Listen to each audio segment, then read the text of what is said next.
Hello, કેમ છો? અત્યારની સિઝન અને ટ્રેન્ડિંગ બંનેમાં ચાલતી એવી એક રેસીપી આજે આપણે જોઈશું.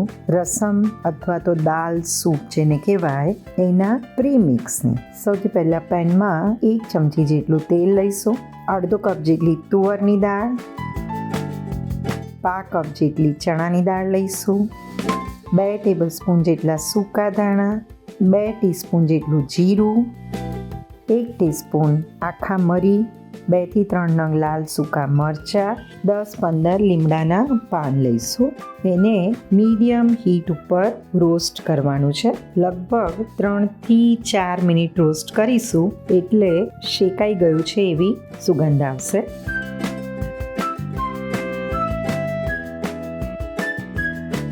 ત્યાર પછી આંબલીનો આટલો એક પીસ લઈશું, હિંગ અને સ્વાદ પ્રમાણે મીઠું ઉમેરીશું.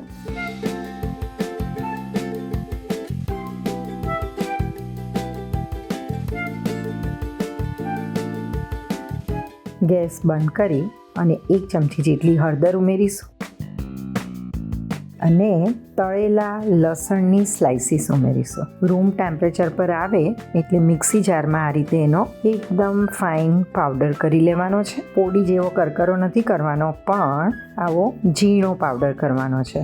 એને એક જારમાં ભરી અને લગભગ 2 મહિના સુધી સ્ટોર કરી અને વાપરી શકો છો.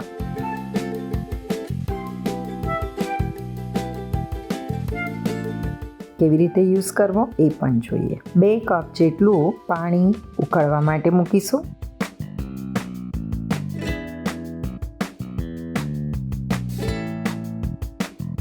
પાણી બરાબર ઉકળે એટલે 1 ટામેટાને મિક્સી જારમાં ક્રશ કરી અને એની અંદર એડ કરી દેવાનું છે. ત્યાર પછી જે પ્રીમિક્સ પાવડર તૈયાર કર્યો છે એ 2 ટેબલસ્પૂન જેટલો એડ કરીશું અને આ રીતે હલાવી લઈશું જેથી કરીને ગાંઠા ના પડે. 5-1 મિનિટ ઉકળે પછી એની અંદર કોથમીર ઉમેરીશું.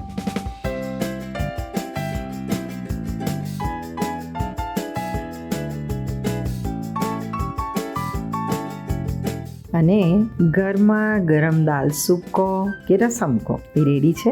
સર્વ કરીશું. ઓપ્શનલ છે, પણ આ રીતે છીણેલું શ્રીફળ જો હોય તો એ પણ ગાર્નિશ કરીશું. રેડી છે પ્રીમિક્સથી બનેલું ગરમા ગરમ રસમ. મોન્સૂન, વિન્ટર બંને સિઝનમાં બહુ જ સારું લાગે છે લેવાનું. સૂપનો એક ઓલ્ટરનેટ છે, હેલ્ધી પણ છે અને ગુણકારી પણ છે.